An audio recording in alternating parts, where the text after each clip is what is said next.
नमस्कार मित्रों, मैं जयराम चौहान टेक्निकल सेंटर जैन सिंगरौली मध्य प्रदेश से। दोस्तों देखेंगे हमारा एक अपना पर्सनल लावा का ये चार्जर था दोस्तों, जो कि एम्पेयर इसका देखेंगे तो 0.5 एम्पेयर और आउटपुट जो इसका है डीसी 5 वोल्ट और 2.4 एम्पेयर मैक्सिमम। ठीक है, तो ये चार्जर दोस्तों अभी मेरा डिस्टर्ब हो गया है। ठीक है, मैंने इसको जब खोला तो देखा इसके अंदर कोई भी कंपोनेंट जो है ख़राब नहीं दोस्तों। ये 4.7 ओम्स की रजिस्टर है, ये भी ठीक है। और मैंने यहाँ पर देखिए लगा भी दिया, मैंने यहाँ पर सभी चीज़ें चेक कर लिया दोस्तों। रेक्टिफायर भी ठीक है और मॉसफेट भी ठीक है, और यहाँ पर लगा हुआ ये जो हमारा डायोड है ये भी ठीक है। चलिए मैं आप लोगों को एक बार वोल्टेज मेजरमेंट करवा देता हूँ दोस्तों। हालांकि मैं अकेले वीडियो बना रहा हूँ तो थोड़ी सी दिक्कत होगी, लेकिन कोई दिक्कत नहीं है। मैं देखिए अभी यहाँ पर पावर देता हूँ और मैंने यहाँ पर प्लग लगा दिया दोस्तों। प्लग लगाने के बाद देखेंगे तो यहाँ पर इंडिकेटर हमारा कुछ भी नहीं आ रहा दोस्तों। ठीक है, यहाँ पर देखेंगे कोई इंडिकेटर हमारा नहीं आ रहा। ठीक है, और कुछ भी कंपोनेंट हमारा इस तरह से बर्निंग्स नहीं है। मैं यहाँ पर आपको एसी वोल्टेज मेजरमेंट करवाने की कोशिश करता हूँ दोस्तों। देखेंगे तो एसी वोल्टेज मैं मेजरमेंट करवा दे रहा हूँ यहाँ पर कि हमारी जो एसी है और डीसी है वो कितनी आ रही है।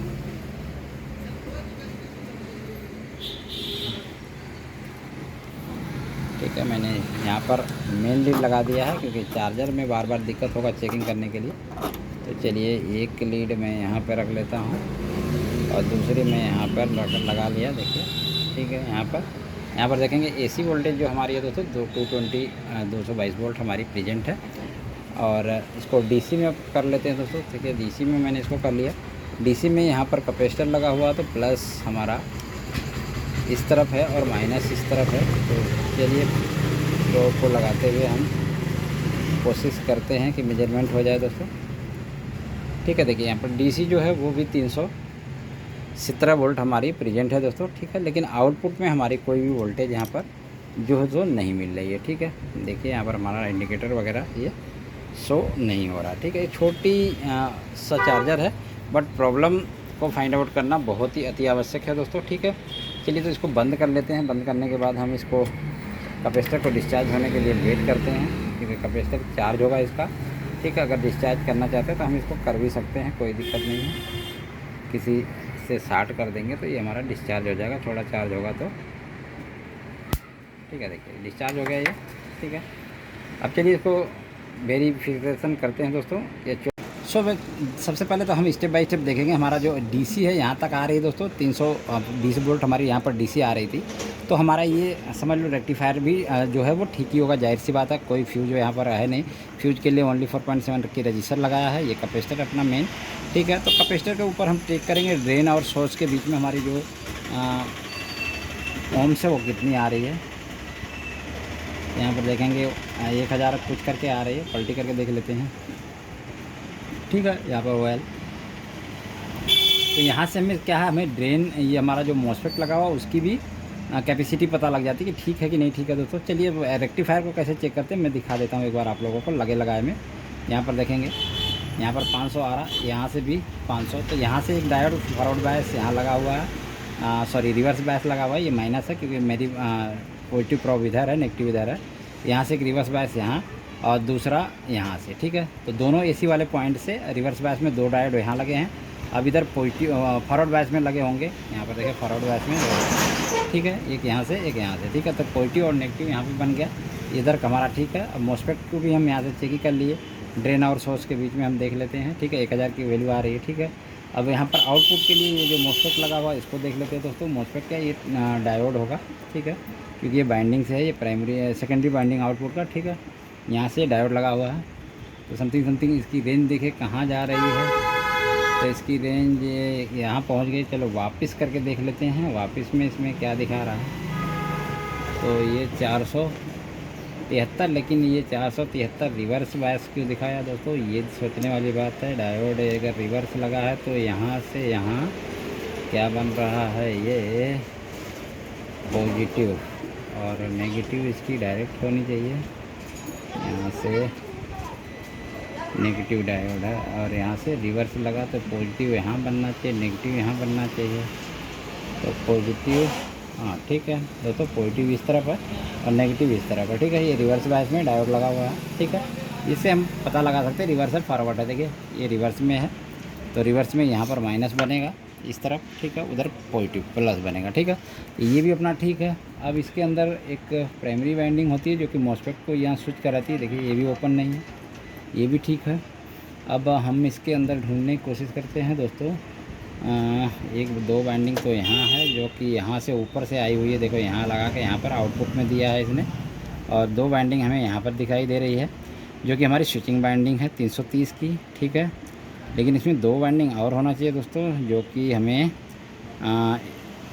ऑक्सिलरी सप्लाई जो भी देती है वो देखना होगा। इसमें दो इधर दिख रही, दो इधर दिख रही, बाकी वाइंडिंग कहाँ है इसमें। अच्छा दोस्तों, दो वाइंडिंग हमें यहाँ पर दिखाई दे रही। देखिए दो वाइंडिंग हमें यहाँ पर दिखाई दे रही है। तो चलिए इन दोनों वाइंडिंग को चेक कर लेते हैं। इन दोनों वाइंडिंग की भी कंटिन्यूटी आना चाहिए, क्योंकि ये हमारी वीसीसी सप्लाई की वाइंडिंग है दोस्तों।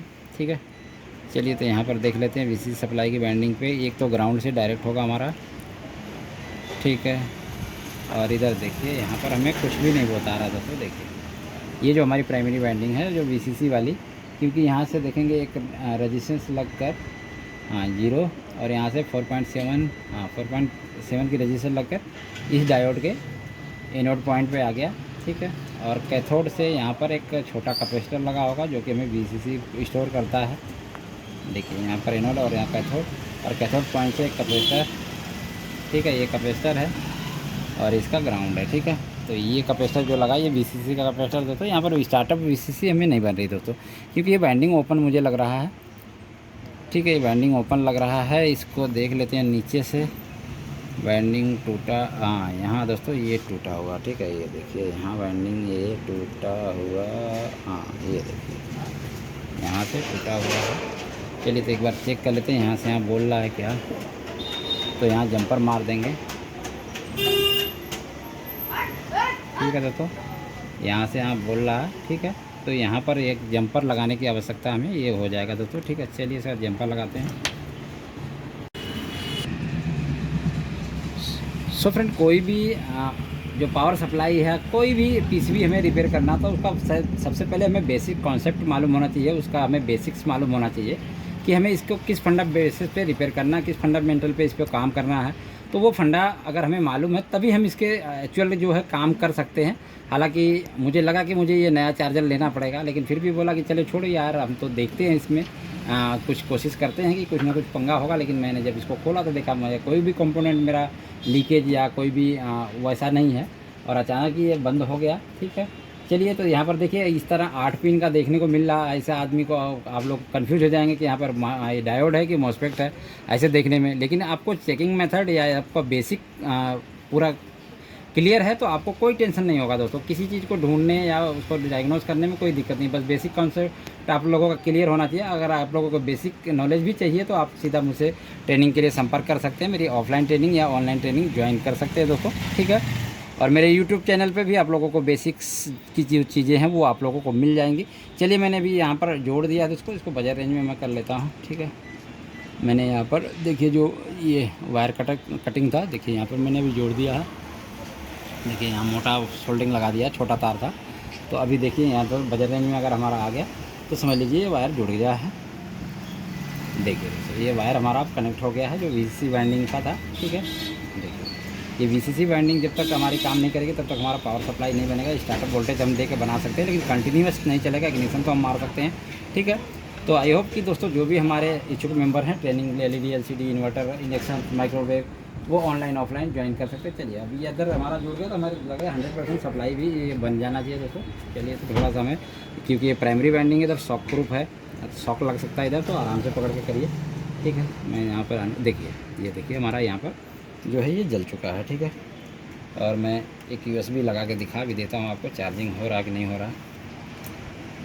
तो मैं यहाँ से एक यूएसबी यहाँ पर चार्जर घुसा के दिखा देते हैं, इस चार्जिंग हो रहा कि नहीं हो रहा। देखिए ये हमारा जो है ऑलरेडी बन गया। तो छोटी सी मिस्टेक प्रॉब्लम में थी जिसमें वायर कट गई थी सिर्फ, बाकी अगर कोई और प्रॉब्लम होती तो भी उसको ढूंढ के निकाला जाता, कोई दिक्कत नहीं। लेकिन अगर बेसिक कॉन्सेप्ट मालूम है तो हमारा काम जो है परफेक्ट हो जाता है। Thank you everyone.